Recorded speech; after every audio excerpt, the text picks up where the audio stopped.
Good morning बच्चों। आज history की क्लास में आज हम पढ़ेंगे जो टॉपिक, जैसा मैंने लास्ट क्लास में बताया था आप लोगों को, द राइन ऑफ टेरर, यानी आतंक का साम्राज्य। आखिरी क्लास में मैंने आपको पढ़ाया कि मैक्सिमिलियन रॉबर्सपियरे, जो कि जैकोबिन्स का चीफ था, 1792 में उन्होंने एक बार फिर से विद्रोह किया और राजा लुई 16 को कैद करके बाद में उनको फांसी की सज़ा दे दी गई। उनकी पत्नी क्वीन को भी फांसी की सज़ा दे दी गई और इसके बाद फिर से एक बार चुनाव हुए जिसमें 21 ईयर से ज़्यादा के सभी मेंस, ध्यान देंगे, 21 ईयर से ज़्यादा उम्र के सभी मेंस, चाहे उनके पास प्रॉपर्टी हो या प्रॉपर्टी नहीं हो, चाहे वो टैक्स पे करते हों चाहे वो टैक्स नहीं पे करते हों, सभी को वोटिंग राइट्स दे दिया गया। इसके बाद रॉबर्सपियरे ने फ्रांस पर शासन करना शुरू कर दिया, लेकिन उनके शासन काल को राइन ऑफ टेरर कहा जाता है। ऐसा क्यों है, इसके बारे में हम आपको आज बताएंगे। तो सबसे पहले बता दूं मैं आप लोगों को, the period from 1793 to 1794 is referred to as the reign of terror. 1793 से लेकर के 1794 तक का जो समय था, एक वर्ष का समय, इसे आतंक का राज्य का नाम दिया गया। इसी को हम राइन ऑफ टेरर कहते हैं। ऐसा क्या हुआ जिसके वजह से राइन ऑफ टेरर कहते हैं, ये आप समझें इस चीज़ को। रॉबर्सपियरे की जो पॉलिसी थी सिवियर कंट्रोल एंड पनिशमेंट की, यहाँ पे उन्होंने अपना सबसे बड़ा दुश्मन माना जो पहले के नॉबल्स थे या क्लर्गी थे या वो सभी लोग जो कि दूसरे पॉलिटिकल पार्टीज से बिलोंग करते थे, ex nobles, ex clergy and the member of other political parties. They were enemies of the new system और we can say the democratic system in France at that time. उस समय का जो democratic system था उसका दुश्मन इन्होंने ऐसे लोगों को माना जो पहले के क्लर्गी थे, जो नॉबल्स थे, जो दूसरी पार्टियों के मेंबर्स थे। इन लोगों को इन्होंने तत्कालीन व्यवस्था का दुश्मन माना। तो दुश्मन को इन्होंने अपने रास्ते से हटाने के लिए जो तरीका अपनाया, उसके वजह से हम उस समय के में फ्रांस को राइन ऑफ टेरर के नाम में से जानते हैं। क्या तरीका अपनाया?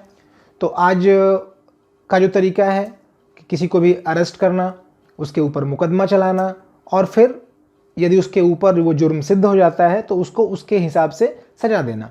लेकिन उस समय रॉबर्सपियरे ने क्या किया?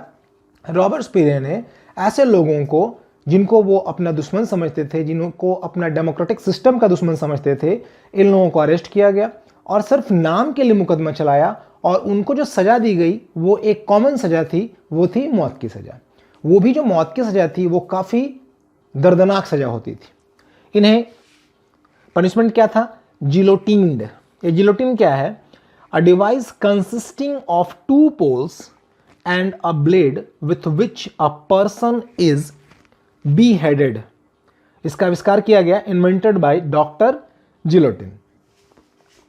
जिलोटिन क्या है? तो जिलोटिन 2 पोल और उसके बीच में एक ब्लेड होता है और यहाँ नीचे में जिस व्यक्ति को सजा देनी होती है उसके गर्दन को ऐसे रख दिया जाता है और जब ऊपर से वो ब्लेड गिरता है तो उसका गर्दन कट के शरीर से अलग हो जाता है। तो इस तरह की भयावह सजा देने की शुरुआत रॉबर्सपियरे ने की, जिसके कारण काफ़ी संख्या में उन्होंने अपने राजनीतिक प्रतिद्वंदियों को और साथ ही जो एक्स नॉबल्स थे, एक्स क्लर्गी के लोग थे, इन लोगों को मौत की सज़ा सुनाई और इन सारे लोगों को जिलोटिन के जरिए इनका सर कलम कर दिया गया। ये वो कारण थे जिसके वजह से इस समय को कहा गया राइन ऑफ टेरर। अब आते हैं, आगे बात करेंगे कि क्या उन्होंने सिर्फ भय का माहौल ही बनाया या कुछ अच्छे काम भी किए। तो इसके लिए हम जानेंगे पॉलिसी ऑफ गवर्नमेंट। उस समय की जो सरकार थी, रॉबर्सपियरे की सरकार, उसकी पॉलिसीज क्या थी, उसकी क्या नीतियां थी जिस पे वो वर्क करती थी। सबसे पहले उन्होंने कानून बनाए, make laws placing a maximum ceiling on wages and prices. सबसे पहले इन्होंने कानून बनाए जिससे कि ये तय किया जा सके कि किसकी मजदूरी कितनी होगी, कौन सी सामान कितनी कीमत में बेची जाएगी। तो ये एक अच्छा काम। दूसरा काम किया, meat and bread were rationed. Meat, मांस और साथ ही ब्रेड जो था, जिसके वजह से आप कहें 1789 की क्रांति हुई थी, इसको राशनिंग के जरिए लोगों को दिया जाने लगा। राशनिंग क्या है आप सभी जानते होंगे, हम सबों के पास राशन कार्ड होता है जिस पे सरकार एक लिमिट में अनाज उपलब्ध कराती है, फूड ग्रेन्स देने का काम करती है और एक निश्चित कीमत पर या कहें तो सस्ते कीमत पर। तो रॉबर्टसपियर की सरकार ने मीट और ब्रेड को राशन शॉप के तहत उसको बेचना शुरू किया और एक लिमिटेड प्राइस में उसको लोगों को दिया जाने लगा, जिससे कि कोई बहुत ज़्यादा मात्रा में नहीं ले सके और किसी को बहुत कम नहीं मिले। सबको अपने फैमिली साइज के अकॉर्डिंग उनको ये लिमिट तय किया गया कि किस व्यक्ति को कितना मीट और कितना ब्रेड मिलेगा, जिससे कि किसी प्रकार का डिससेटिस्फैक्शन जो था वो लोगों में नहीं होने पाए। इसके अलावा peasants were forced to transport their grain to cities and sell it at prices fixed by government। अगला काम जो किया इन्होंने किसानों के लिए, किसानों को अपना फसल लेकर शहरों की मंडियों में, शहरों के जो बाजार होते थे वहां जाना होता था और वहां उन्हें अपने सामानों को उस कीमत पर बेचना होता था जो कि सरकार ने तय कर रखा था। यानी कोई भी व्यक्ति अपने ही सामान को अपने मनमर्जी कीमत पर नहीं बेच सकता था। तो ये एक अच्छी बात थी। इसका लाभ ये था कि बाजारों में कालाबाजारी की नौबत नहीं आती थी और साथ ही जो कीमतों में बेतहाशा वृद्धि देखने को मिली थी 1789 से पहले, वो बिल्कुल ही रुक गई थी। सरकार ने हर वस्तु की कीमत तय कर रखी थी। सारे किसान अपने अपने अनाज को लेकर के शहरों में स्थित जो बाजार थे वहां जाते थे और वहां पे सरकार के द्वारा निर्धारित कीमतों पे उस सामान को बेचने के लिए फोर्स किए गए, बाध्य किए गए। इसका लाभ भी हुआ, लेकिन इसके वजह से बहुत सारे लोगों में असंतुष्टि की भावना भी आई और गुस्सा भी जन्मा कि हम अपने सामान की कीमत सरकार क्यों तय करेगी, हम क्यों नहीं तय करेंगे, हम ज़्यादा मुनाफा कमाना चाहते हैं। तो इसके वजह से थोड़ी सी इसके वजह से डिससेटिस्फैक्शन की भावना, डिसअपॉइंटमेंट की भावना भी लोगों के अंदर, खास करके किसानों के अंदर फैली। किसानों ने पहले ये सोचा था कि ये तो हमारी सरकार है, हमारे लिए बनी है, तो ये हमारे हितों को ज़्यादा तरजीह देगी, ज़्यादा वैल्यू देगी। हालांकि सरकार ने ये अच्छा काम किया, सबके लिए किया, लेकिन कहीं ना कहीं किसानों को इससे लगने लगा कि इस तरह सरकार हमारे प्रोडक्ट पर कंट्रोल कर रही है, उसके ऊपर नियंत्रण कर रही है, सरकार अपने हिसाब से उसकी कीमतें तय कर रही हैं, जिससे कि हम उसके द्वारा तय की गई कीमत पर सामान बेचने को बाध्य होते हैं। एग्जाम्पल के लिए आप समझ लीजिए, हर शहर में एक बाजार समिति होती है जहाँ पे कि सामान बेचा जाता है और एक निर्धारित मूल्य के तहत बेचा जाता है। तो ऐसी ही व्यवस्था उस समय रॉबर्टसपियर की सरकार ने की थी। White floor was forbidden.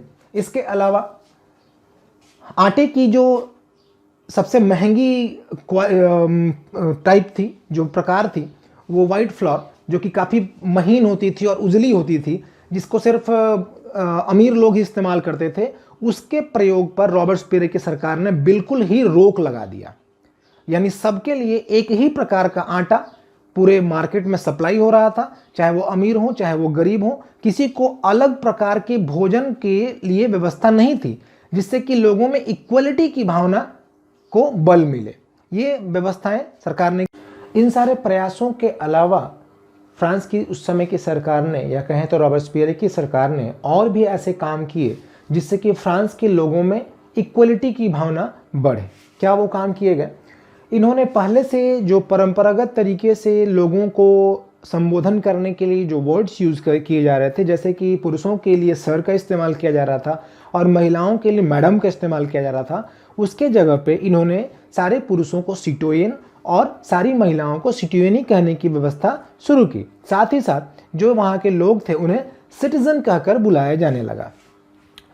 Instead of a traditional monster that is sir and madame, that is madam, all French men and women were henceforth citoyen and citoyenne, that is citizen, जिससे कि लोगों में किसी प्रकार का प्रिविलेज या उन्हें ऐसा नहीं लगे कि किसी को स्पेशलिटी दी जा रही है, किसी को वीआईपी समझा जा रहा है, किसी को ज़्यादा भाव दिया जा रहा है।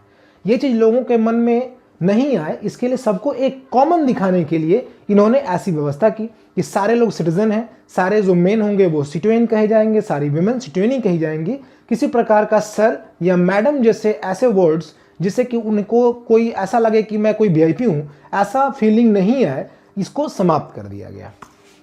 इसके अलावा churches were shut down and their buildings converted into barrack और ऑफिसेस। इसके अलावा जो चर्च थे उन्हें बंद कर दिया गया और उनकी जो इमारतें थी, उनकी जो बिल्डिंग्स थी, उसे सैनिकों के बैरक के रूप में या गवर्नमेंट के ऑफिसेस के रूप में कन्वर्ट कर दिया गया।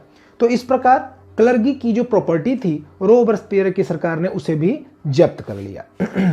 हालांकि आपको लग रहा होगा कि ये सब कुछ बहुत अच्छा हुआ, लेकिन बहुत सारे ऐसे लोग थे वहां पे जो इन चीज़ों को पसंद नहीं कर रहे थे। तो जैसे जो लोग शुरू से ही जिनको विशेषाधिकार की आदत पड़ गई थी, वैसे लोगों के लिए तो ये बिल्कुल सजा के बराबर था। यहाँ तक कि रॉबेस्पियर के अपने कुछ मंत्रियों ने भी उनका विरोध करना शुरू कर दिया।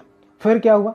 फाइनली जुलाई 1794 में रॉबेस्पियर को उन्हीं के मंत्रियों ने गिरफ्तार कर लिया, उनके ऊपर मुकदमा चलाया और फिर उन्हें भी उसी तरह से मौत की सजा दे दी गई जैसा कि रॉबेस्पियर की सरकार में बाकी मुजरिमों को दी जाती थी, यानी कि गिलोटिन की सजा। गिलोटिन के जरिए रॉबेस्पियर का भी सर कलम करके उनकी हत्या कर दी गई। इस तरह से रेन ऑफ टेरर का एंड हो गया, समापन हो गया। अब अगला टॉपिक है आपका ए डायरेक्टरी रूल्स फ्रांस। कैसे एक डायरेक्टरी फ्रांस पे रूल करेगी, अब हम उसे आगे पढ़ेंगे और जानेंगे कैसे एक डायरेक्टरी फ्रांस के ऊपर शासन करेगी, रूल करेगी।